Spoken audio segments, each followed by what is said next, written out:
This problem is the logo of my channel. It is a co-challenge for white. I'm actually very surprised that it only appears as the 81st question on this playlist.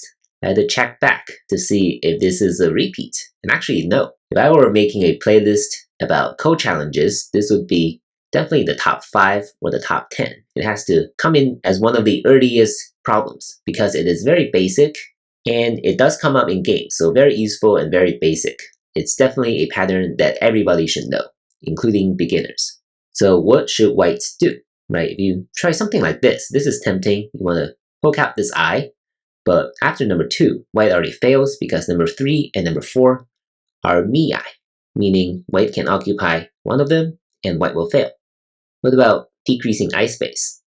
It doesn't work because black can make this eye and there will be 2 eyes this way. What about standing down on the outside? Also doesn't work because black can play this move.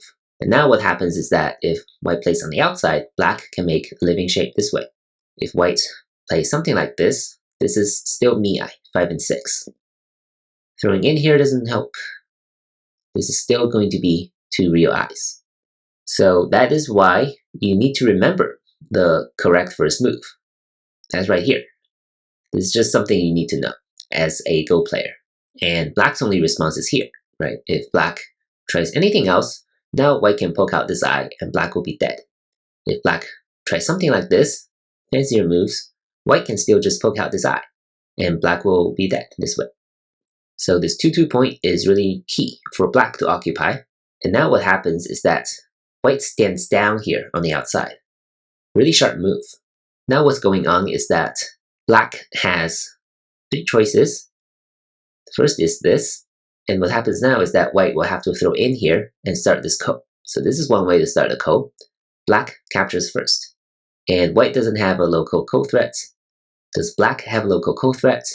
The answer is no, right? If black connects, white will also connect. And this is a bent 3 dead shape for black. So black cannot connect here, hoping it's a ko threat. So black will also have to find a ko threat elsewhere. So this is number 4. Number 4 can also be here. What happens now is that white has a few choices, but it's going to be very similar at the end. So white can just Atari now. If black connects, white can capture first this way. If black captures here, white can still capture first. If white captures here, black cannot play this. So black must Atari from behind, and white will Atari here, and black cannot connect. Black is very short on liberty, so black must capture here, and white will get to capture first again. So actually, this is not as good for black by playing here at number 4, because this way, black gets to capture first. Whereas if black plays here, all these variations we saw, white gets to capture first. Another choice for black, of course, is right here. Now what happens is that white will have to Atari from the outside. Black cannot connect, so black must capture here. White will capture, and once again, white captures first. So you must remember 1, 2, and 3. And if you're black in this situation, the optimal way to play this ko is actually to connect here, forcing your opponent to throw in here, and number 6 can capture the ko first.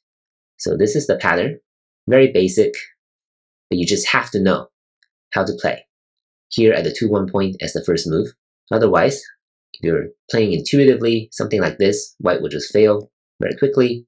You're taking this as an endgame move at number 1 here, or number 1 here. Again, white will just fail instantly. So once again, super important pattern. You must know how to play this. 1, 2, and 3. Hope you enjoyed this challenge, and I'll see you in the next video. Thank you for watching.